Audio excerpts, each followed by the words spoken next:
You want to support Roland Martin Unfiltered? Be sure to join our Bring the Funk fan club. Every dollar that you give to us supports our daily digital show. There's only one daily digital show out here that keeps it black and keep it real as Roland Martin Unfiltered. Support the Roland Martin Unfiltered daily digital show by going to RolandMartinUnfiltered.com. You can make this possible. All right, folks, the Trump administration is attempting to reverse Obama-era rules that fight racial discrimination in housing and desegregation of American neighborhoods for a half-century known as the Fair Housing Act. The Department of Housing and Urban Development is completing a regulation scaling back a rule that combats racial discrimination even when it's unintended, such as banking lenders' use of algorithms that disproportionately reject applicants of color. Other proposed changes include eliminating a rule withholding federal funding from cities and municipalities that fail to confront segregation. Deontay, I'm trying to understand this here. Here's a rule that is meant to ensure you do not have discrimination in housing.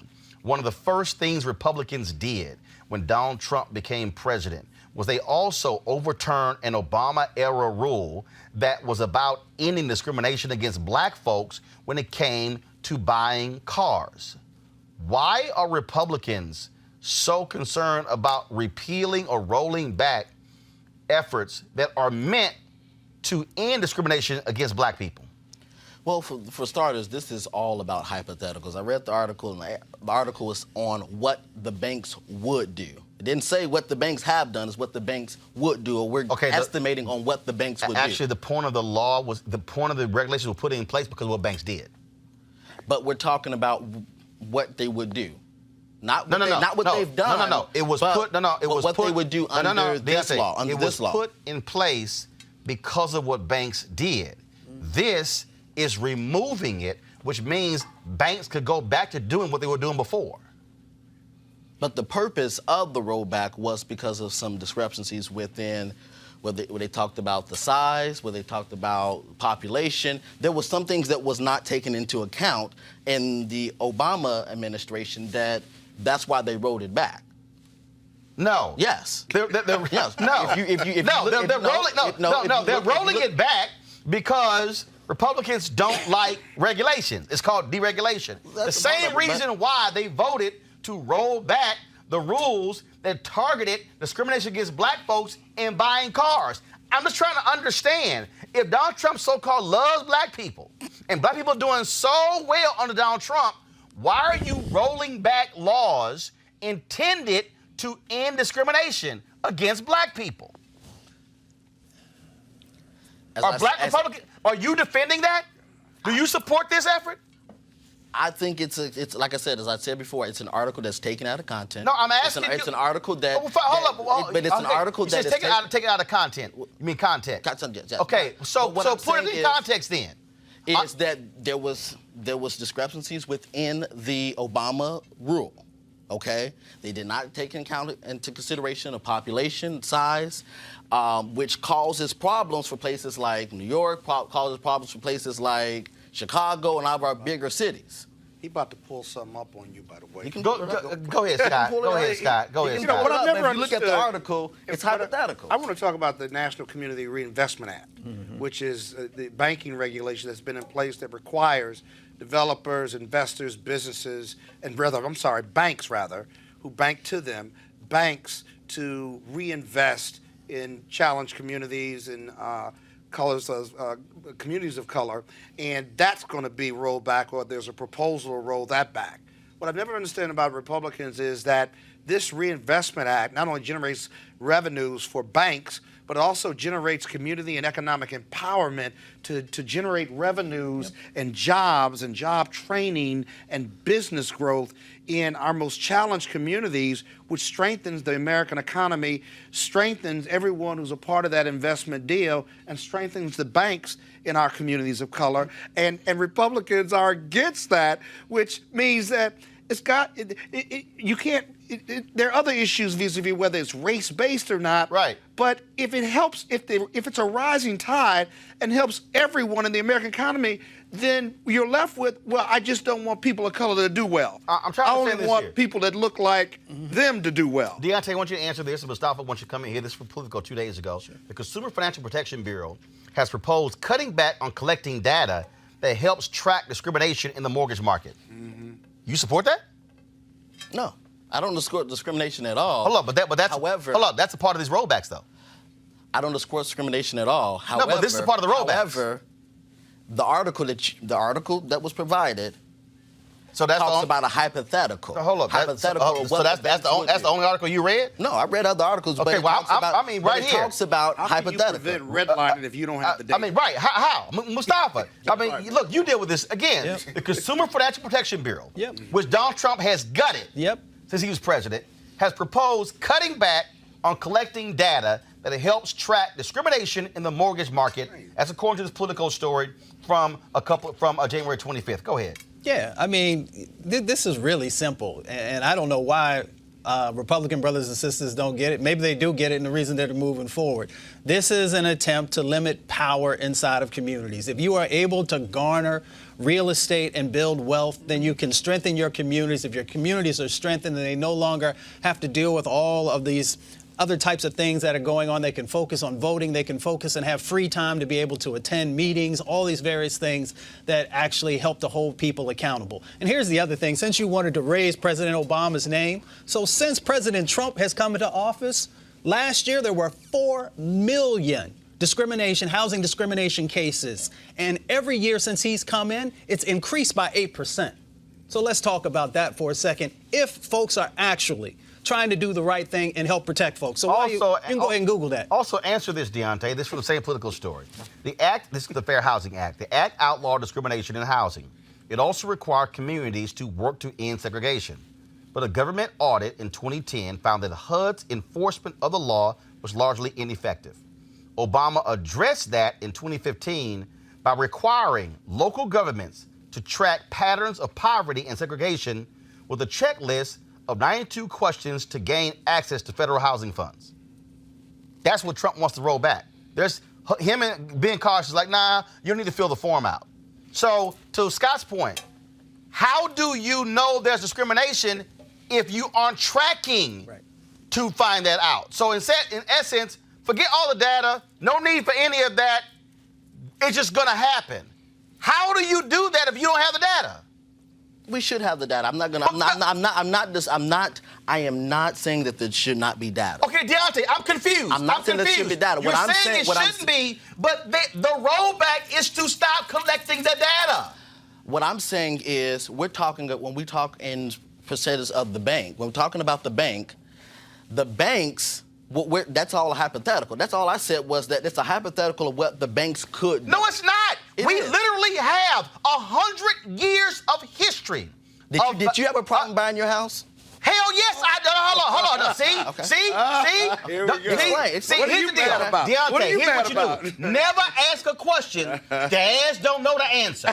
When my wife and I bought our house, my first wife, bought our house in Mansfield, Texas. Okay? Now, both of us, at the time, we're making in excess of $400,000. Okay. The bank saw our income and asked us, they wanted to see deposit slips. Okay. That shit ain't in the law. There's nowhere it says that I have to supply you. They want to see actual deposit slips. We ain't giving your ass no damn deposit slips. Mm-hmm. But even with the current law that Obama has, stop. Even the current law, but even with the current law, they can still do that same thing. Okay, they can still discriminate. They can still discriminate. This is what you still missed. The point of the data is to actually uncover those things. What the Obama folks did here was they said to cities, you have to submit actual plans to lay out how you're going to end segregation in housing. Ben Carson says, oh, this is too cumbersome. It's too much red tape. Tell that to the black folks who are discriminated against. Tell it to the black people who lost 53% of all black wealth due to subprime loan crisis. If we did not have data, we wouldn't know those things. You're unable to prove discrimination if there's no data to actually show it. So, for them wanting to sit here and roll it back, that's exactly what it is. And here's what's interesting. White homeownership, 73% today. Black folks at its lowest level since 1968. So why in the hell would the administration who you support would be wanting to roll back was already at its lowest point since 1968. Red tape does not stop discrimination. It's not going to stop discrimination. It damn sure can limit it if I can prove it. It ain't going to stop it. Well, hell, first of all, America's still a white country. So we know they ain't going to stop discrimination. Correct. So as you just said, when you bought your house in Texas, they asked you for stuff that wasn't even legal for them to ask. And guess what? And guess what? If I was one of those folks who didn't know the law, I could have gotten screwed by the very bank, could have been denied my loan as a result. But when I let their ass know, they realized I'm one of them Negroes they were afraid of when they allow us to read. Just because I was able to get my loan does not mean, Mustafa, other black folks have not been able to get their loans. To your point, when you're able to show the level of housing discrimination that we've seen in this country. Go ahead. So the best thing that you could do is educate more people. So the best thing I can do. Deontay, the best thing that I can do is to educate people, have lawyers on, and fight the Trump administration from rolling back these sort of procedures, which actually help folks. And what you are doing are making excuses for Trump. You cannot tell me during the Obama administration that these problems did not happen.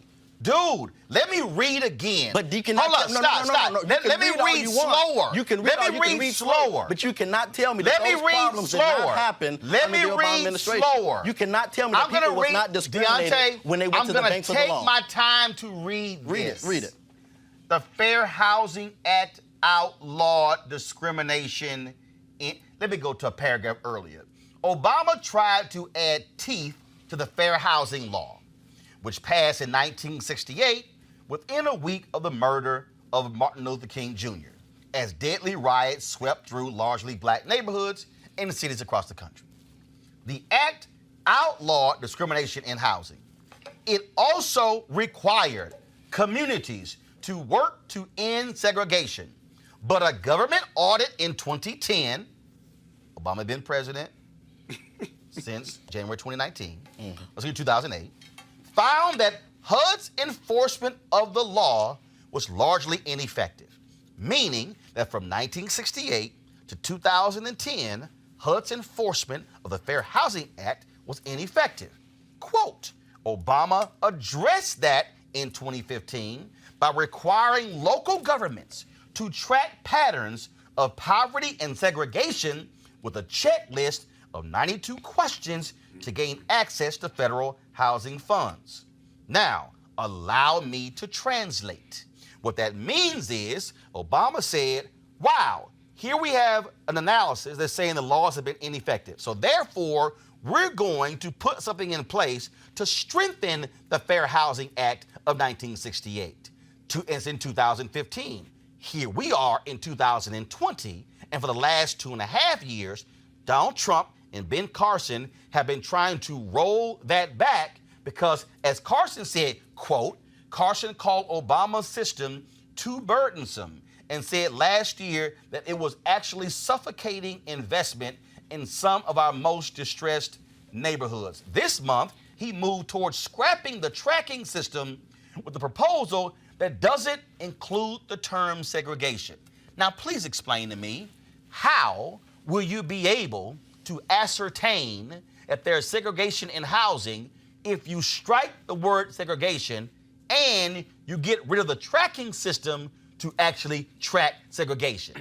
Please, take your time. What I said, and I'm going to repeat myself, is regardless of whatever red tape, whatever regulation is there, it's still not going to stop segregation. I mean, not segregation, it's still not going to stop discrimination. So, I'm sorry, so let me ask you a question.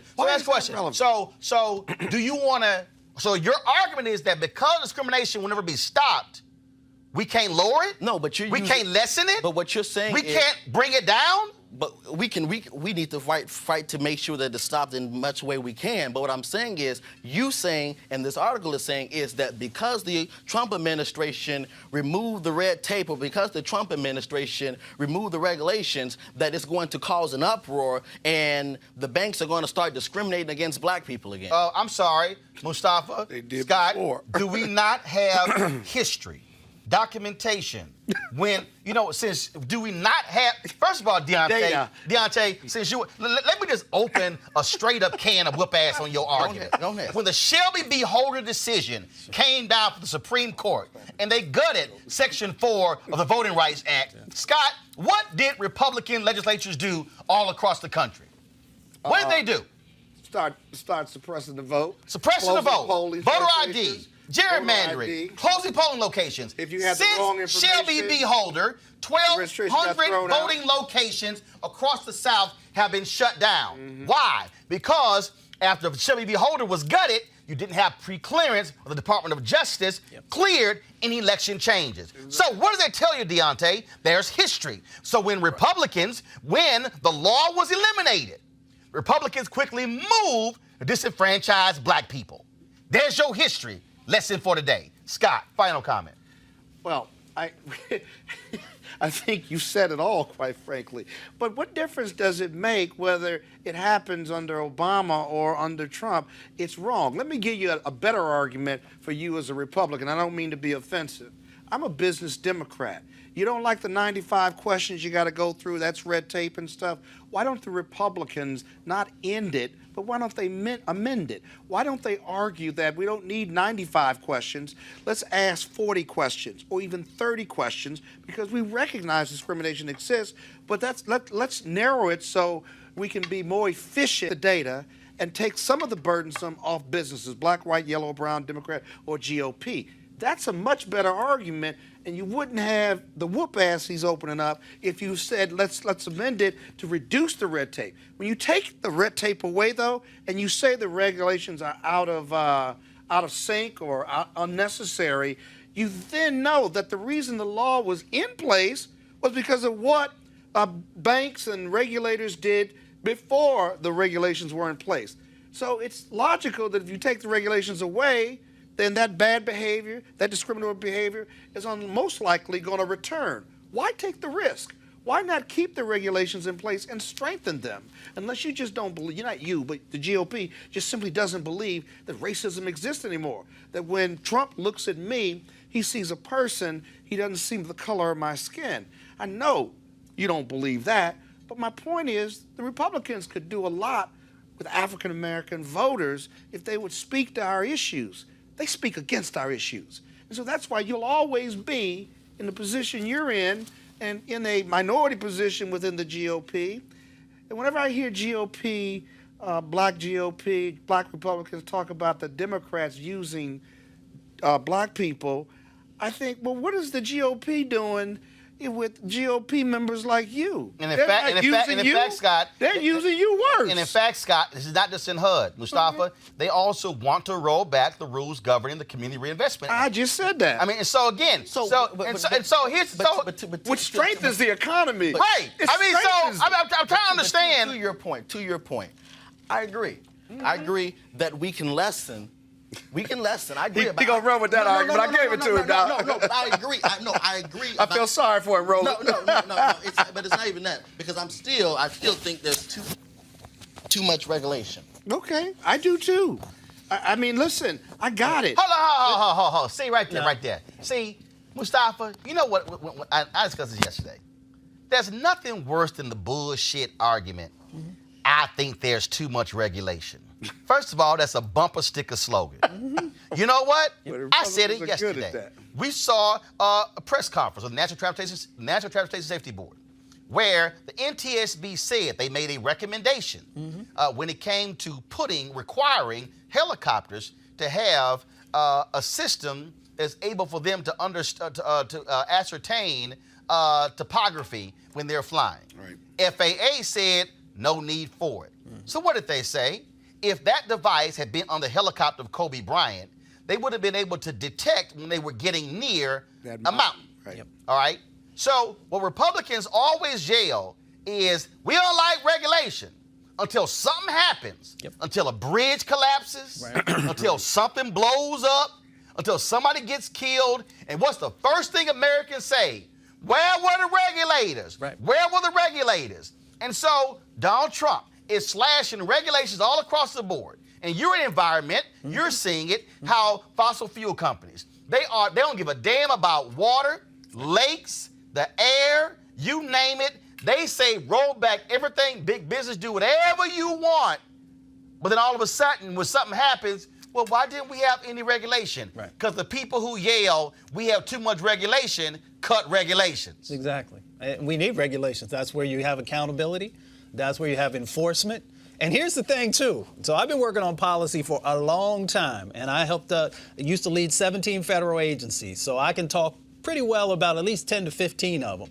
And if you go through and look at many of the agencies, the Environmental Protection Agency, HUD, Department of Labor, Commerce, a number of these other places, and you look at how they've been manipulating the science and also the capturing of data, the reason they do that so they can manipulate the policy. And I have not yet seen a policy choice that has been made that has actually helped our communities to be in a stronger position. And what I've done is when I'm out speaking around the country, I ask people to raise their hand. If you are in a better place, that your life is more protected, your health has been protected, and nobody has raised their hand. And I've been in places like Kentucky and West Virginia and Montana and Maine, so not just in more liberal locations. And that's what's going on. And I just want to say one last thing, because we have not called his name out enough. So the person who is running HUD right now, Secretary Carson, needs to be called out for allowing these types of things. You have to have a spine, especially when you come from our communities and you're put in a position where you can actually do things to help to benefit that community, to make a difference. And when you're not doing it, what does that say? When I was a young boy, I used to be mesmerized by the things that he was able to do as a surgeon. So maybe he's not the right person. Well, we know. No, let me just call it out like it is. He is not the right person to be at HUD. Now, if you want to put somebody there that you can manipulate and who will allow these types of regulations to be rolled back or to be put in place things that are not beneficial for our communities, then that's what you get. And he's going to have to at one time take a look back. He had the opportunity to help folks and was manipulated. Final comment. You got one? I want to say, so there's a difference between common sense regulations and just regular BS regulations. What's a regular BS regulation? Right. Well, what is that? I mean, I believe in less regulations. No. Especially- That's a statement. No, No, I need an example. What is that? When it comes to business owners, the amount that let's talk about black business. No, You're talking about this. Right. You're talking about housing. But no. You're talking about this. No. But what I'm saying, what I'm they're talking, rolling back, I was saying, what's BS? What I was saying was regulation in general. No, regulation. We ain't talking What's the hold up. We ain't having no general regulation conversation. He mentioned about Republicans and regulation, so I was responding about regulation. So what's BS? Name one BS regulation. No. What's BS? Let's go into, so like I said, black business. The process that just businesses in general. No, hell no. You say black business, business in general. not business in general. Because black businesses are part of business. Give me the regulation as BS. Give me the regulation. So as a 501c4 president, person who has a 501c4. That's not a business. That's a nonprofit. No. You said even a nonprofit. business. Even a nonprofit is the amount of things that we have to go to. No, hold on, Deontay. Here's the deal. If you're going to bring something up, stay on track. You said BS regulations, black business, you said business in general, now you went to a nonprofit. No. regulations in general. Give me a specific regulation that's BS. Specific. Not general, specific. You got to have one. That's why I went to nonprofits. I'm speaking of what hold up. You can't say. I'm speaking about hell no. You can't say that you got BS regulations for black businesses. Then you move to business in general. Then you move to nonprofit. Fine. In your nonprofit, give me the regulation that's BS. I'm going to let you continue to talk since because I can't say anything. No, because you can't name a regulation. Well, I can't say anything because you can't close your mouth. Deontay, you can't name a regulation. You can't close your mouth. Your 501c4. Can you close your mouth? Give me one of those. Can you close your mouth? Give me one of those. I wait. Let him talk. As I said. No. Give me one in the 501c4. So, for instance, now, and this is probably political. So, if we as a 501c4 have to decide that we want to support a candidate, okay? Now, It used to be where you can just support a candidate, you can, put money into whatever candidate you want to or whatever. Mm-hmm. Now, they didn't change it to where you now have to, if you support a candidate, we don't, as a 501c4, there's not much that we have to do, but now, when it comes to reporting, now we have to report with the FEC now just to deal with the candidate. Okay, stop right there. Now, you said before, what was the previous nonprofit status? C4. No, it was C3. In the previous nonprofit status, 501c3, you were not allowed to actually support. No. Now, hold up. See, now I'm about to teach you. Go ahead. Because, see, you just walked into another damn trap. You made a big-ass mistake. There used to be a 501c3, and a 501c3 could not endorse They still can't. They still can't. Allow me to finish. A 501c3 cannot endorse political candidates. Correct. They can support issues. But why are we talking about 501c3 and I'm talking about 501c4? Because I'm about to educate you. The IRS allowed the creation of a 501c4 for individuals, organizations to be able to be involved in politics. So, for instance, the NAACP, when George W. Bush ran for president in 2000. NAACP is still a 3. See, right there. See, if you shut up and learn something, just pay attention. The NAACP had a 501c3 and a 501c4. The NRA has a 501c3 and a 501c4. The National Rifle Association Foundation is their 501c3. The National Rifle Association is the 501c4. The NAACP in 2000, when George W. Bush was president, NAACP is a 501c3. But they created a 501c4, which allowed for them to run the commercial of dealing with James Byrd being dragged down and targeting George W. Bush. So guess what? Organization can have a 501c3 and a 501c4. The C4 provision says, yes, you can support candidates, but we require you to file paperwork because the commercials that you run are aiding a candidate, so we've got to ensure that they are abiding by the law of the Federal Election Commission. Now, what you complaining about is why do we got to file the paperwork? Because you can't be involved in supporting a candidate if you are unwilling to file your paperwork. Now, you bitching about some paperwork when all you got to do is fill a damn form out. So, if you don't want to fill a form out, stay a 501c3, but now you can't support the candidate. So stop whining about some paperwork because that's required to ensure you don't have folks buying elections. That's why there are rules. You have to source the funds. That's it. Simple as that. Just saying. But next time, dog, if you want to complain about BS regulation, have one ready. Don't ever get caught on television again. It don't look good. Got to go to a break. Now I know why Roland doesn't get media hits. No, actually, I don't get media hits. Guess what? Because you don't know how to talk to people. I don't? No. Guess what? You are the most disrespectful person on TV. Let me ask you this question. Who was on ABC This Week with Stephanopoulos on Sunday? I saw that. No. And you didn't act like that, though. You didn't act like that. Hold up. Guess what? Would you like? I sure question Alice Stewart when she raised the point. Because guess what? Who's sitting in this host chair? And here's the deal. And Deontay, this is real simple. Deontay, this is real simple. No, it's real simple. Deontay, this is real simple. It's real simple. You embarrass yourself. Deontay, you embarrass yourself when you come on and you do not have facts to back up your argument. It has nothing to do with embarrass. It's common sense. Deontay, you asked Deontay. I know your mama taught you. Actually, let me help you, Deontay. My mama and my daddy. See, I had a daddy in my life. So, mama and daddy. In fact, daddy watching too. But you don't bring folks on your show. You don't cuss at them. You don't talk to them crazy. And that's just common sense. Deontay, you know what common sense is? If you gonna bring up BS regulations and then you can't name one? Listen. No, hell no. That's all I'm saying. Deontay, you look foolish when you bring stuff up and you can't even back up your own argument. But someone should have talked to respect. If I replay the last hour and 5 minutes, this is what I'm gonna replay. You going, you won't let nobody talk. No, because you ain't got facts. Listen. Bro, you ain't got facts. I got to go to a break right now. Folks, back to our Roland Unfiltered video in just one moment. On Monday and Tuesday, the Congressional Black Caucus is calling for an emergency national summit of African-American leadership on Monday, February 3rd. There will be a convening taking place at the Hyatt Regency, Washington, Capitol Hill. We will be there live streaming the event as well. Then on February 4th, on Tuesday, there's going to be a day-long session taking place in the United States Capitol at the theater there as well. And so this is about focus on the 2020 election, but also the U.S. Census.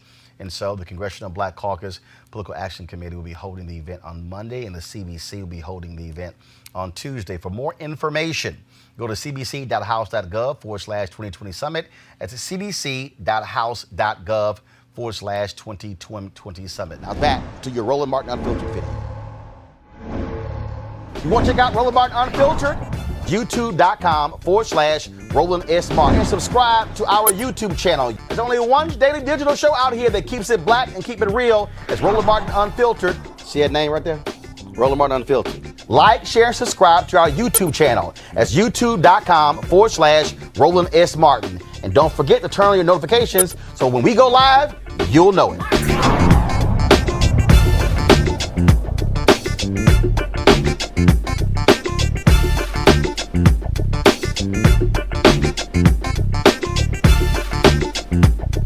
Thank you.